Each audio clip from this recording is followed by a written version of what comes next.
الحمد لله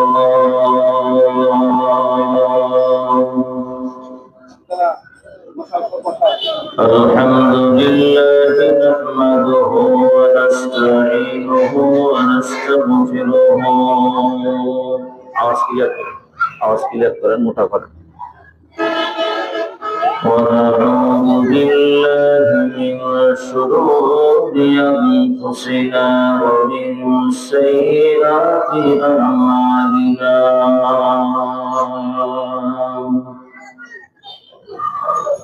من يهده الله فلا مضل له ومن يضلله فلا هادي له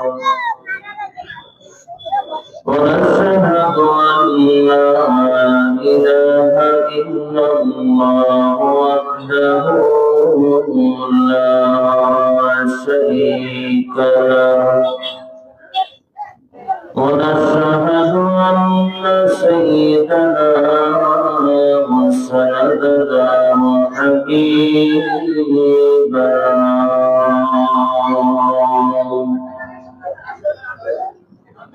وحبيبنا وطبيبنا ومولانا محمدا عبده ورسوله أرسله بالحق بشيرا ونذيرا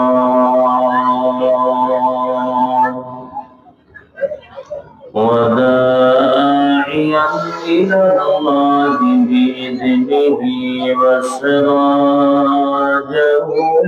وقمرا منيرا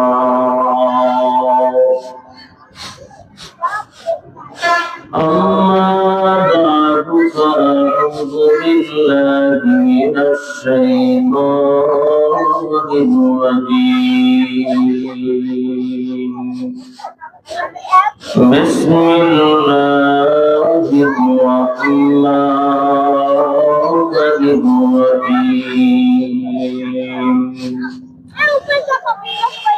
وإذ قال لقمان لابنه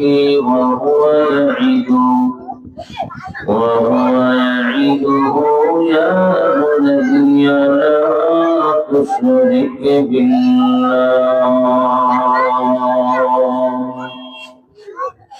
إن الشرك لظلم عظيم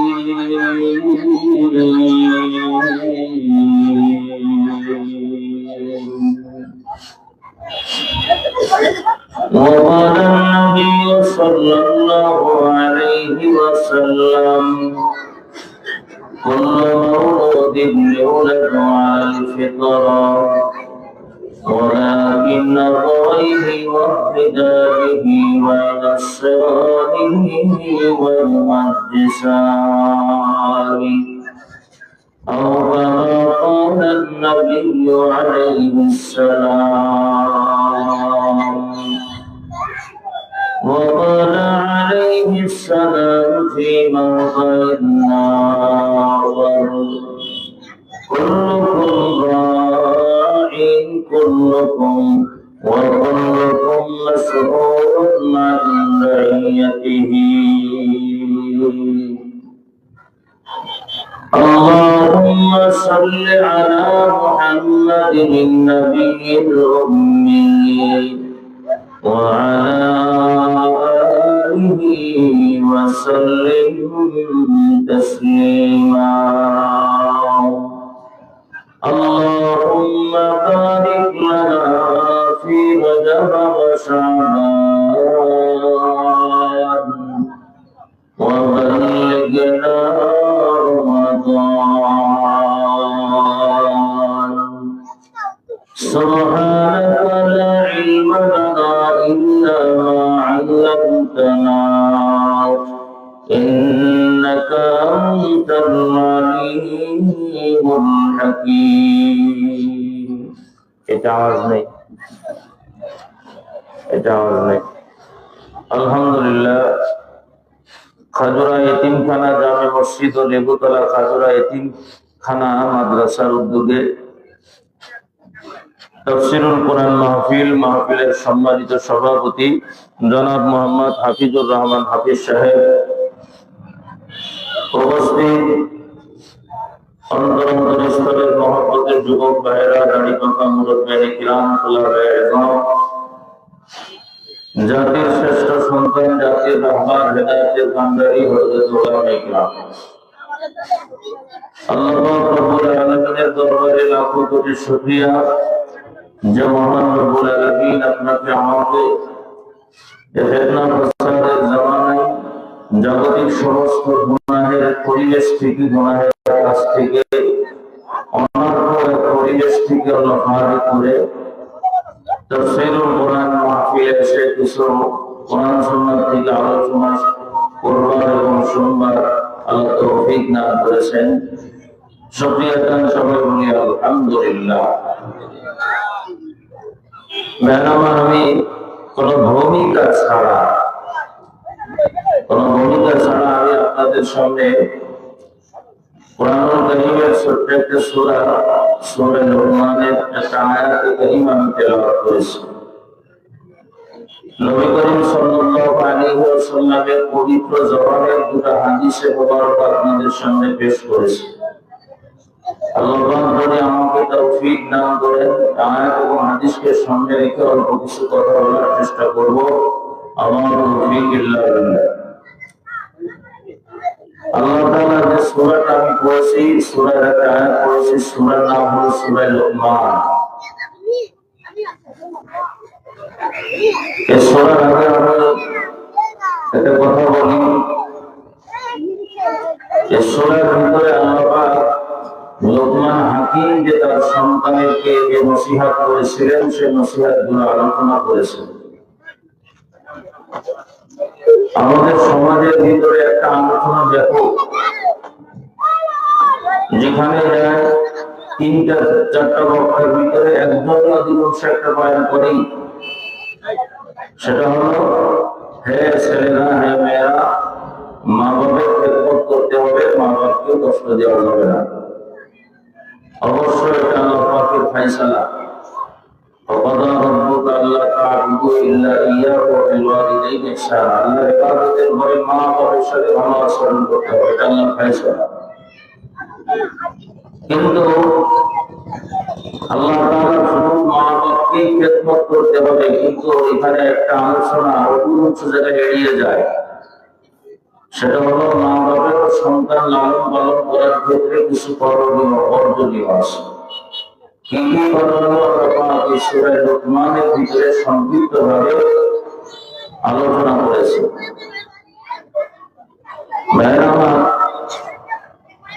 আসলে আমরা যারা জমিনের ভিতরে আসি, আল্লাহ পাক আমাদেরকে জমিনের বাল বাচ্চাগুলো এগুলো একটু থামান, নাহলে আসলে আলোচনা করা কঠিন। আসলে আল্লাহ পাক এই যে আমাদের জমিনটা আমাদের সিস্টেমে সৃষ্টি করেছে, যে একজন আরেকজনের উপরে আল্লাহ তাআলা হক রেখেছেন। প্রত্যেকের অপরজনের উপর হক আল্লাহ তাআলা রেখেছেন। ভাইয়ের উপরে বোনের হক আছে, বোনের উপরে ভাইয়ের হক আছে। মার উপর মা বাবার উপরে সন্তানের হক আছে, এবং সন্তানদের উপর মা বাবার হক আছে। এক প্রতিবেশী আর এক প্রতিবেশীর উপরে হক আছে। ইমাম মুয়াজ্জিনদের উপরে মুসল্লিদের হক আছে, আবার মুসল্লিদের উপরে ইমাম মুয়াজ্জিন খাদেমদের হক আছে। উস্তাদদের উপরে ছাত্রদের হক আছে, আবার ছাত্রদের উপরে উস্তাদদের হক আছে। এলাকার যিনি নেতা, নেতাদের উপরে প্রজাদের হক আছে, আবার প্রজাদের উপরে নেতার হক আছে। আজকে জমিনের ভিতরে এত মহামারী, এত গ্যাঞ্জাম, এক সংসারের ভিতরে বৌমার সাথে শাশুড়ি মিল হয় না। কারণ বৌমার তার শাশুড়ি হক আদায় করে না, আর শাশুড়ি তার বৌমার হক আদায় করে না। ভাই ভাইয়ের সাথে দ্বন্দ্ব, কত সময় একজন আরেকজনের হক আদায় করে না। ভাইয়ের আমার, আজকে যদি আমরা প্রত্যেকেই তার সহায়স্থান থেকে অপরের হক, অপরের অধিকার যদি আমরা আদায় করে দিতাম, তাহলে জমিনের ভিতরে আর মারামারি, হানাহানি, ভোট বোঝাবুঝি কোনোটাই থাকতো না। ঠিক হকের বিষয়টি আমার একটা উদাহরণ দিলে আপনারা বুঝতে পারবেন। হক আল্লাহ এত ব্যাপক করেছেন যে আমরা মানুষ যারা, আমাদের উপরে আল্লাহ পাকের হক আছে এবং আল্লাহর উপরে মানুষের হক আছে। সুবহানাল্লাহ। আপনারা আলোচনা বুঝতেছেন কিনা জানি না, এর মানবীয় আলোচনা এরকম হয়। এই হকের ব্যাপারটা আল্লাহ এত ব্যাপক করেছেন যে মানুষের উপরে আল্লাহ পাকের হক আছে, আমরা আল্লাহর উপরে মানুষের হক আছে। এই হকটা এত ব্যাপক আল্লাহ পাক করেছে। উদাহরণস্বরূপ হযরত মুআয বিন জাবাল রাদিয়াল্লাহু আনহু একদিন নবীজির পিছনে এক গাধার উপরে বসা। আল্লাহর নবী হযরত মুআয রাদিয়াল্লাহু আনহুকে ডাক দিল, সামনের থেকে ডাক দিল, ডাক দিয়ে বললেন, ইয়া মুআয। মুআয বললেন, লাব্বাইক ওয়া সাদাইকা ইয়া রাসূলুল্লাহ। আল্লাহর নবী, আমি গোলাম, আমি মুআয পিছনে হাজির, কি বলবেন আমি শুনতে তৈয়ার, প্রস্তুত আছি। নবীজি কথা বলার পরে উত্তর পেলেন, কিন্তু নবীজি সামনে আর কোনো কথা বলেন না। দীর্ঘ সময় চলে গেল, তারপরে আবার হযরতে মুআযকে নবীজি ডাকে, ইয়া মুআয। আবার উত্তর দিয়েছেন মুআয। আবার উত্তর দেওয়ার পরে নবীজি কিছুই বলেন না। আবার ডাক দিয়েছেন একটু পরে, ডাক দেওয়ার পরে মুআয রাদিয়াল্লাহু আনহু এবার উত্তর দিয়েছেন, লাব্বাইক ওয়া সাদাইকা ইয়া রাসূলুল্লাহ। তখন আল্লাহর নবী বলতেছেন, হাল তা'লামু মা হাক্কুল্লাহি আলাল ইবাদি ওয়া মা হাক্কুল ইবাদি আলাল্লাহ। মুআয রাদিয়াল্লাহু আনহুকে বলতেছেন, ও মুআয, তোমার কি জানা আছে বান্দার উপরে আল্লাহ পাকের কি হক এবং আল্লাহর উপরে বান্দার কি হক, এটা কি তুমি জানো? মানে বান্দার উপরে আল্লাহর কি হক এবং আল্লাহর উপরে বান্দার কি হক, এটা কি জানো? মুআয রাদিয়াল্লাহু আনহু পরিষ্কার ভাবে বললেন, আল্লাহর নবী গো, এটা আমার জানা নাই। আল্লাহর নবী বললেন যে বান্দার উপরে আল্লাহ পাকের হক হলো আল্লাহ ইশরিকু বিহি শাইআ। এটা আল্লাহ পাকের বান্দার উপরে অধিকার যে বান্দা যতদিন জমিনের উপরে বেঁচে থাকবে আল্লাহ পাকের সাথে কাউকে শরীক করতে পারবে না। সুবহানাল্লাহ। যে আল্লাহর এটা বান্দার উপরে হক, আর এই হকটা নিয়ে যদি কোনো বান্দা কবরে যায় তখন আল্লাহর উপরে বান্দার হক চলে আসে। সেটা হলো আল্লাহ পাক এই বান্দাকে একদিন না একদিন মাফ করে আল্লাহ পাকের জান্নাত দান করবেনই করবেন। জয় বলেন সুবহানাল্লাহ। কেমন জান্নাতে দুনিয়ার মতো কমপক্ষে 10টা দুনিয়ার সব পরিবার একটা জান্নাত আল্লাহ তাকে দান করবে। তাহলে হকের ব্যাপারটা হলো ব্যাপক। বান্দার উপরে হক, আবার আল্লাহর উপরে হক আছে। তেমনি ভাবে সন্তানের উপরে মা বাবার যে হক আছে, মা বাবার উপরেও সন্তানের কিন্তু তেমন হক। আগে বান্দার হক আদায় করলেন, আল্লাহ হক আদায় করলেন। ঠিক তেমনি ভাবে মা বাবা বুড়ো হয়ে গেছে বলে আগে সন্তানের উপরে দাবি করবে যে আমার হক আমার সন্তান আদায় করে না, আমার খাইতে দেয় না, পড়তে দেয় না, ভালো ব্যবহার করে না। এটা পরের ব্যাপার। আগে বিষয়টা হলো সন্তানের মা বাবার উপরে আগে হক আছে। মা বাপ যদি তার সন্তানের হক যদি আদায় করে দেয়, আমার মনে হয় কোন সন্তান মা বাপ যখন বড় হয়ে যাবে, মুরব্বী হয়ে যাবে, অচল হয়ে যাবে, ওই সন্তান অটোমেটিক তার মা বাবার হক আদায় করবে। কথা বলেন ঠিক না ভাই? আজকে জমিনের ভিতরে এত মারামারি, ছেলেরা কথা শোনে না, মেয়েরা কথা শোনে না, ছেলেরা এত বিড়ি গাঁজা মদ এগুলো খায়, মেয়েরা এত বেপরদা এত অশ্লীলতার সাথে জড়িত কেন? এর মূল একটাই কারণ যে মা বাপ তার সন্তানের যে অধিকার আদায় করে দেয় না। আল্লাহর নবী বলেন,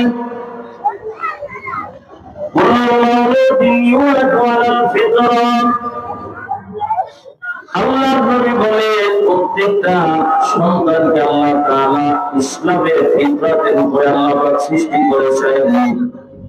কিন্তু এই ছেলেটা কেন আজকে ইসলামের আদর্শগুলো ফলো করে না? আজকে কেন সে আমার নবীর আদর্শগুলো ফলো করে না? আজকে ছেলেটা কেন নামাজ পড়ে না? মেয়েটা কেন নামাজ পড়ে না? মেয়েটা কেন বেপরদা করে? আজকে কেন কোরআন কারীমের তেলাওয়াত করতে পারে না? আল্লাহর নবী উত্তর দিয়ে গিয়েছেন 1400 বছর আগে। আল্লাহর নবী বলে, ওয়ালা ফিন্নাবুহি ওয়া হিদাবিহি ওয়া ইউরাসিরাতিহি ওয়া ইউমাজ্জিসানি। আজকে ছেলেটা কেন আজকে হিন্দুদের কালচার গ্রহণ করে? আজকে মেয়েটা কেন বৌদ্ধদের কালচার গ্রহণ করে? আল্লাহর নবী বলেন, ওর মা ওর বাপ ওকে হিন্দুদের কালচার শিখায়, ওর মা বাপ ওকে বৌদ্ধদের কালচার শিখায়, ওর মা বাপ ওকে খ্রিস্টানের কালচার শিখায়। আল্লাহর নবী আগেই বলে দিয়ে গিয়েছে। ভাই আমার, সুতরাং আমার সন্তান যদি নামাজ না পড়ে, এজন্য আগে আল্লাহ পাক কিয়ামতের ময়দানে দায় করবেন এই মা বাপ।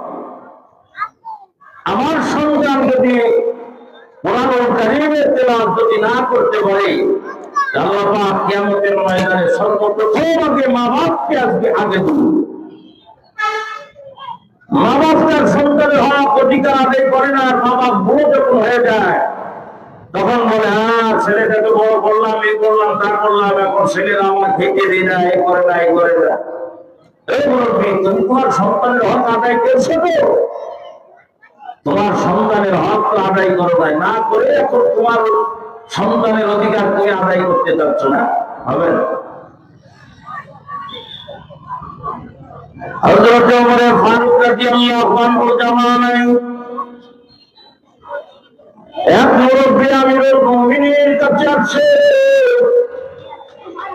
আমিরুল মুমিনিনের কাছে এসে বলে, আমিরুল মুমিনিন, আমি আপনার আদালতে একটা বিচার দিতে আসছি, একটা মামলা দায়ের করতে আসছি। আমিরুল মুমিনিন হযরত ওমর বলেন, কার বিরুদ্ধে মামলা দিবেন? এই মুরব্বী বলতেছে, আমার সন্তানের বিরুদ্ধে আমি মামলা দায়ের করার জন্য আসছি। আশ্চর্য ব্যাপার, আপনি বাপ হইয়া আপনার সন্তানের বিরুদ্ধে আপনি মামলা দায়ের করতে আসছেন? তাই হ্যাঁ। কি মামলা দায়ের করতে আসছেন? বলে আমিরুল মুমিনিন, আজকে আমরা বুড়ো হয়ে গেলাম। বুড়ো হয়ে যাওয়ার পর আমার সন্তান আমাকে একবারের জন্য আব্বা বলে ডাকে না। আমার সন্তান আমাকে একবারের জন্য আমার দিদিকে মা বলে ডাকে না। আমার সন্তান আমাকে খাইতেও দেয় না, পড়তেও দেয় না, বরণ দেয় না, সালাম দিলে সালামের উত্তরও দেয় না। এ সন্তানের বিরুদ্ধে আমি আপনার আদালতে মামলা দায়ের করলাম। আমিরুল মুমিনিন হযরত ওমরের চোখ মুখ লাল হয়ে গেছে। আমার জামানার কোন যুবক এত বড় সাহস যে তার মা বাবার হক আদায় করে না, কোন বেয়াদব। হযরত আমিরুল মুমিনিন একজন পুলিশকে বলে, যাও দ্রুত যাইয়া ইনার সন্তানকে আমার সালাম জানাইবা। যদি ইনার সন্তান যদি আমার কথায় আসে তো ভালো কথা, অন্যথায় বেঁধে আমার কাছে উপস্থিত করবা। দ্রুত আমার পুলিশ চলে গেল। ওই সন্তানের কাছে যা বলে, তোমার বাপের নাম আমার বাপের নাম, তাই চলো আমিরুল মুমিনিন তোমাকে সালাম জানাইছে, এক্ষুনি যাওয়া লাগবে। যদি না যাও তাহলে তোমাকে বেঁধে নিয়ে যাওয়ার জন্য অর্ডার আছে। ওই সন্তান বলে, কি অপরাধ করলাম? আমিরুল মুমিনিন আমাকে বেঁধে নিয়ে যাওয়ার আদেশ করেছে, আমি এত কোনো বড় অপরাধ করি নাই, বেঁধে নিয়ে যাওয়া লাগবে। চলো, যাওয়ার পরে বুঝবা। এই সন্তান চলে গেলে আমিরুল মুমিনিনের কাছে যা দেখে তার বাপ ওই জায়গায় এক কোনায় দাঁড়ায় আছে। আমিরুল মুমিনিনের চেহারার দিকে তাকানো যায় না, চোখগুলো বড় বড় হয়ে রয়েছে, চেহারাটা লাল হয়ে রয়েছে। এই ছেলেটা তার কোনো ভয় লাগে না। আমিরুল মুমিনিন বলে, হে সন্তান, তুমি কি এই মুরব্বীটাকে চেনো? বলে, হ্যাঁ, মুরব্বীটাকে চিনি তো আমি। কি হয়? ওই বাপ হয়। কেমন বাপ? বলে, জন্মদাতা বাপ। আচ্ছা, জন্মদাতা বাপ। এই বাপ আব্বুকে আব্বু বলো? তাই না, বলি না। পরিষ্কার জবাব, তাই না, বলি না। আরে আশ্চর্য ব্যাপার, আমিরুল মুমিনিনের সামনে বলতেছে পরিষ্কার, চোখে মুখে যুবকের কোনো ভয় ডর কিচ্ছু না। বলে, না, আমি বলি না। এই তোমার বাপ মাকে তুমি ভরণ পোষণ দাও? তাই না, দিই না। তোমার বাপের সাথে কথা বলো? বলে, না, বলি না। বলেন, আমিরুল মুমিনিনের সাথে এইভাবে স্পষ্ট ভাষায় ভয়হীন দ্বিধাহীন ভাবে এই যুবক কথা বলতেছে, তার কলিজায় কত সাহস আছে। আমিরুল মুমিনিন বলে, আশ্চর্য ব্যাপার। আমিরুল মুমিনিন বলে, বুঝতে পারছে কোন যুবকের এমন কথা বলার সাহস না যে সরাসরি উত্তর দিলে মাঝখানে তাহলে কোনো ভেজাল আছে। আমিরুল মুমিনিন বলে, তোমার বাপ আমার আদালতে তোমার বিরুদ্ধে মামলা দায়ের করেছে। বলে, আমিরুল মুমিনিন, কোন সমস্যা নাই, তবে আমার আপনার কাছে একটা প্রশ্ন। আমার বাপ মা আমার বিরুদ্ধে যদি মামলা দায়ের করতে পারে, আমি সন্তান আমার বাপ মার বিরুদ্ধে মামলা দায়ের করতে পারবো কিনা, এর জবাবটা আগে দেয়। বলতেছে যে বাপ মা যদি আমার বিরুদ্ধে মামলা দায়ের করতে পারে, তাহলে আমি আমার বাপ মার বিরুদ্ধে মামলা দায়ের করতে পারবো কিনা, জবাবটা আগে দেয়। আমিরুল মুমিনিন হযরত ওমর তার সাথে গিয়েছে। আমিরুল মুমিনিন চোখ বললেন তো বুঝে আল্লাহর নবীর একটা হাদিস তার মনে পড়ে গেল। আল্লাহর নবী আলাইহিস সালাতু ওয়াস সালাম বলে, কাল কিয়ামতের ময়দানে অনেক বাপের বিরুদ্ধে সন্তান মামলা দায়ের করবে। সন্তানকে যখন জিজ্ঞাসা করা হবে, তুই জমিনের ভিতরে নামাজ পড়িস নি কেন? বলবে, আল্লাহ, আমার বাপ আমাকে নামাজ শিখাই নাই, এই জন্য নামাজ আমি পড়তে পারি নাই। এই তুই কেন কুরআনুল কারীম তেলাওয়াত করতে পারিস না? বলবে, আল্লাহ, আমার বাপ ছোটকাল থেকে আমার কুরআনুল কারীম শিখায় নাই, এই জন্য আমি কুরআনুল কারীম তেলাওয়াত করতে পারি না। কেন তুই আমার নবীর আদর্শ অনুযায়ী চলতে পারিস নাই? বলে, আমার মা বাপ আমাকে শেখাই নাই। কেন তুই আমার নবীর আদর্শের বিরোধিতা করেছিস? বলে, আমার বাপ এটার গুরুত্ব আমার দেয় নাই। আমিরুল মুমিনিন মামলা দায়ের করা যাবে কিনা কেউ বলে, আল্লাহর নবীর খলিফা হযরত ওমর বলে, হ্যাঁ, বাপ মার বিরুদ্ধেও মামলা দায়ের করা যাবে। বলে, তাহলে আমি মামলা দায়ের করতেছি, আপনি শোনেন। কি মামলা দায়ের? বলে যে আমি যখন ছোট ছিলাম, আমার এই বাপ, ওই সময় আমার এই বাপ আমাকে কোনদিন আল্লাহ নবীর আদর্শে কোন কথা শিখায় না। এই বাপ আমাদের কোনদিন কুরআনুল কারীমের তেলাওয়াত এই বাপ আমাকে কোনদিন শিখায় না। আমাকে কোনদিন এই বাপ নামাজ শিক্ষা দেয় না। আমার বাপ শুধুমাত্র আমাকে একটা জন্ম দিয়েই ক্ষান্ত হয়ে গেছে, কিন্তু আমার তার উপরে যে অধিকার, এই কোন অধিকার সে আদায় করে। বলেন, আজকে আমি আজ কোরআন সুন্নাত থেকে আমি বের হয়ে যাচ্ছি, কারণ মূল দায়ী হলে আমার এই বাপ।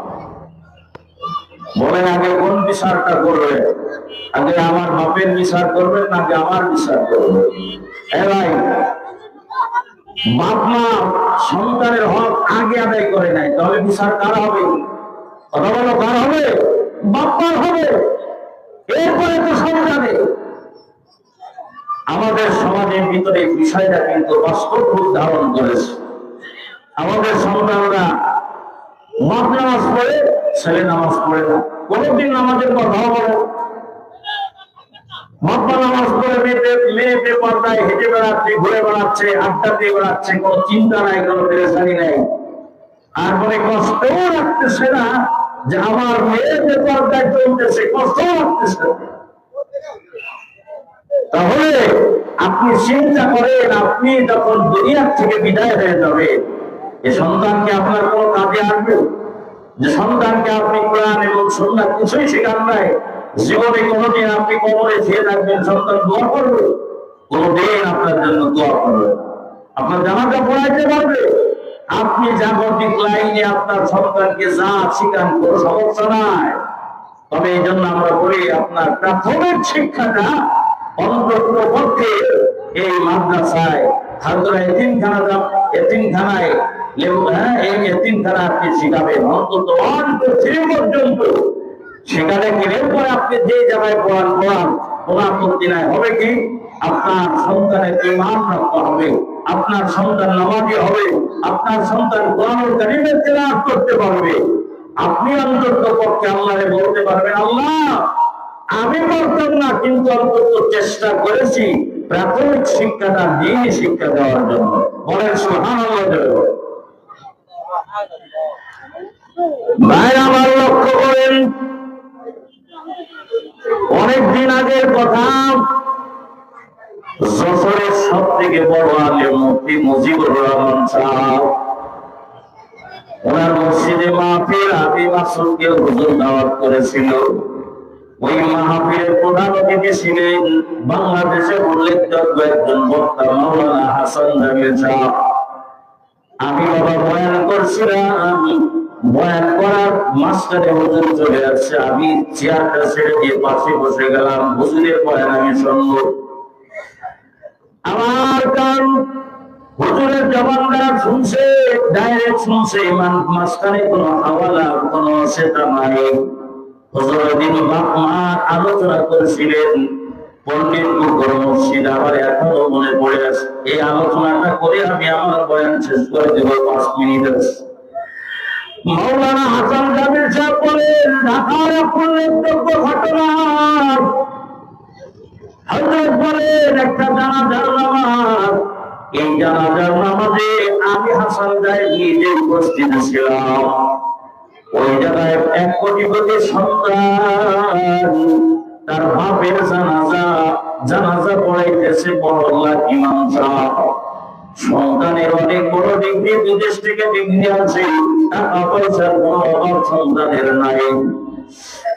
এই ইমাম সাহেব যখন এই কোটিপতি বাপের জানাজা পড়ায়, তখন ইমাম সাহেবের পিছনে একেবারে দাঁড়ায়, বরাবর দাঁড়ায় আছে এই সন্তান। ইমাম সাহেব যখন জানাজার জন্য আল্লাহু আকবার বলছে, পিছন থেকে কান্নার আওয়াজ। ওই যে এক বাপের এক সন্তান কান্না করতেছে, পুরা জানাজার ভিতরে কান্নার আওয়াজ। ইমাম সাহেব দ্রুত নামাজ শেষ করিয়া সন্তানকে বুকে জড়ায় ধরে বলে, বাবা কান্নার কোনো কারণ নাই, জমিনের ভিতরে কেউ থাকবো না, আমিও থাকবো না, আমিও থাকবো না, এভাবে একদিন না একদিন বিদায় নেওয়া লাগবে। বলে, হুজুর আপনি যেই কারণে আমাকে কান্না দেখেন, আমি আসলে সেই কারণে কান্দি না। কোন কারণে আপনি কান্দেন বলেন?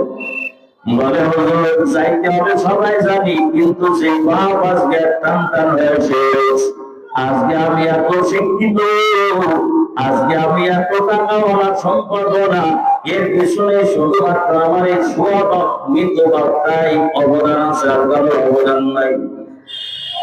কিন্তু আমার বাপ আজকে বিদায় হয়ে গেল।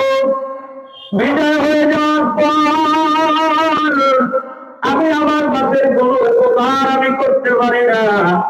আপনার সাথে আমার বাপের ব্লাডের কোনো সম্পর্ক নাই। আমার বাপের গোসলটা আপনি দিলেন, আমি সন্তান দিতে পারলাম না। আমার সন্তানের কাপড়টা আপনি পরাইলেন, আমি সন্তান হয়ে আমার বাপের কাপড় পরাইতে পারলাম না। আপনি আমার বাপের ব্লাডের সম্পর্ক নাই। আপনি আমার বাপের সামনে দাঁড়ায় জানাজার নামাজ পড়াইলেন, আমি সন্তান দুবার মতন হয়ে শুধু দাঁড়ায় থাকলাম। মাঝে মাঝে আমাদের বড় কষ্ট লাগে বাবা। আমি ইমামতি করি, যারা আলে তারা জানে বিষয়টা। বড় বড় শিক্ষিত সন্তান ছুটিতে বাড়িতে আসে, 6 মাস 7 মাস পরে ইমাম সাহেবকে ধরে নিয়ে কবরস্থানে যায়। হুজুর একটু দোয়া করে মার জন্য, বাপের জন্য। কি শিক্ষা দিলা?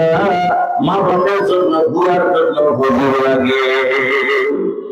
কপাল তো বলছে বাবা, কপাল বলছি, এ সন্তান কি শিক্ষা দিলা? তোমার লালনের পরে সন্তানের সাথে কোনো যোগাযোগ নাই, সম্পর্ক নাই।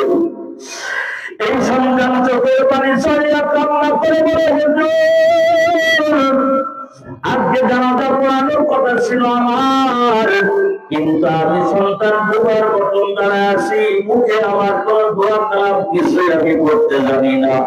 এরপরে আমার বাপরে কবরস্থানে রাখা হবে, কবরের ভিতরে কি দোয়া করতে হবে আমার জানা নাই। আমি আবার চিন্তা করতেছি, এই বাপ আমার জন্য কত ইহসান করেছে, আজকে বাপের জন্য আমি দোয়া করতে পারি না। এই টেনশনে আমি ভেঙে পড়েছি। আমি চিন্তা করতেছি, আমি একদিন কাপড় চড়ায়া এইভাবে আমি টান হয়ে শুয়ে পড়বো। আমার সন্তানকে যদি আমার বাপ আমাকে যেমন শিক্ষায় শিক্ষিত করেছে, আমার সন্তানকে যদি শিক্ষায় শিক্ষিত করি, তাহলে আমার বাপের যে আজকে অবস্থা, আমারও সেই অবস্থা হবে। ওই জানাজার ভিতরে ইমাম সাহেবের হাত ধরে বলা হতো, আল্লাহ পাক আমাকে একটা সন্তান দান করেছে, আমি আপনার কাছে জানাজার ভিতরে আমি ওয়াদা করলাম, আমার সন্তানকে অন্তত পক্ষে আমি কোরআনের হাফেজ বানাইব।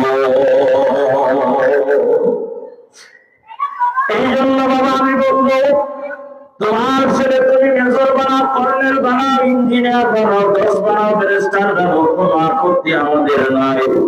কিন্তু তোমার সন্তানের প্রাথমিক শিক্ষা দেয়া এই মাদ্রাসায় যদি দাও, এই সন্তান আল্লাহর ফজরে নামাজি হবে, এই সন্তান আল্লাহর ফজরে কুরআনুল কারীমের তেলাওয়াত করতে পারবে, এই সন্তান আল্লাহর ফজরে ঘুমের দোয়া পড়বে, ঘুম থেকে জাগ্রত হওয়ার দোয়া পড়তে পারবে, এই সন্তান খানার দোয়া পড়বে, এই সন্তান খানার শেষে কি দোয়া পড়তে হয় পারবে, এই সন্তান ঘুমানোর সময়, বাড়ি প্রবেশের সময় কি বলতে হয় পারবে, বাড়িতে যখন প্রবেশ করবে তোমাকে সালাম দিবে, তুমি মা তোমাকেও সালাম দিবে, বাড়ির থেকে যখন বের হবে তোমাকে সালাম দেয়া, তোমার মাকে সালাম দেয়া, তারপরে বের হবে। মুরব্বিদের দেখলে সালাম দিবে, মসজিদে আদরের সাথে বলবে। এই জন্য আমি বলবো আমার বাবারা, আমার পর্দার দেশি মা, আজকে আমার আলোচনা এই জায়গায় 10 মিনিট 7:10 পর্যন্ত আমার সময় দেওয়া হয়েছিল। আমার আলোচনার দ্বারা এতটুকু পরিষ্কার করলাম, শুধুমাত্র বাপ মা সন্তানের হক দাবি করলে হবে না, সন্তানের হকও কিন্তু বাপ মারা আদায় করা লাগবে। যদি আপনি আপনার সন্তানের হক না আদায় করিয়া আল্লাহর যদি কবরে যান, আল্লাহর নবী নিজে বলেছে, কুল্লুকুম রাঈন ওয়া কুল্লুকুম মাসউলুন আন রাইয়াতিহি। বাপ তুমি হলো একদম দায়িত্ব তোমার সন্তান লালন পালন করার ক্ষেত্রে। তুমি যদি তোমার সন্তান লালন পালন করার ক্ষেত্রে দায়িত্বের যদি অবহেলা করো, আল্লাহ তাআলার কাছে তার জবাবদিহিতা করা লাগবে। তোমার সন্তান কেন নামাজ পড়ে না, বাপ জবাব দে। তোমার সন্তান কেন পর্দা করে না, জবাব দে। তোমার সন্তান কেন কুরআনুল কারীমের তেলাওয়াত করতে পারে না, জবাব দে। তোমার সন্তান কেন আমার নবীর আদর্শ অনুযায়ী চলতে পারে না, জবাব দে। জবাব দিতে পারবা কিনা হিসাব করিয়া কবরে যাও। এই লোকমান হাকিম তিনি আজ সন্তানের হক আদায় করছেন। আসলে তো আলোচনা সম্ভব না, কমপক্ষে 3 ঘন্টা লাগে। তো আমি এতটুকু আপনাদের মেসেজ দিয়ে গেলাম যে আমরা শুধু বাপ মা যারা আছি সন্তান শুধু জন্ম দিলেই হবে না, গরু জন্ম দেওয়ার পরে আলাদা করে গরু বানানো লাগে না, এমনি গরু হয়ে যায়। ছাগলকে জন্ম দেওয়ার পরে আলাদা করে ছাগল বানানো লাগে না, এমনি ছাগল হয়ে যায়। কিন্তু মনে রাখতে হবে, মানুষকে জন্ম দেওয়ার পরে একে আলাদা করে মানুষ বানাইতে হয়। আর প্রকৃত ভাবে যদি মানুষ বানাইতে চান তাহলে অন্তত পক্ষে বলি আলেম বানাইলে তো ভালো, আর যদি আলেম বানাইতে নাও চান অন্তত পক্ষে প্রাথমিক শিক্ষাটা কোরআন শিক্ষা দিবেন, তারপরেও কিছু মানুষ হবে। আল্লাহ তাআলা যে কথাগুলো আমাকে আপনাকে শোনাইলেন, আল্লাহ পাক কথাগুলোর উপর আমল করার তৌফিক দান করেন। আমিন। আলহামদুলিল্লাহি রাব্বিল আলামিন। আসসালামু আলাইকুম ওয়া রাহমাতুল্লাহ।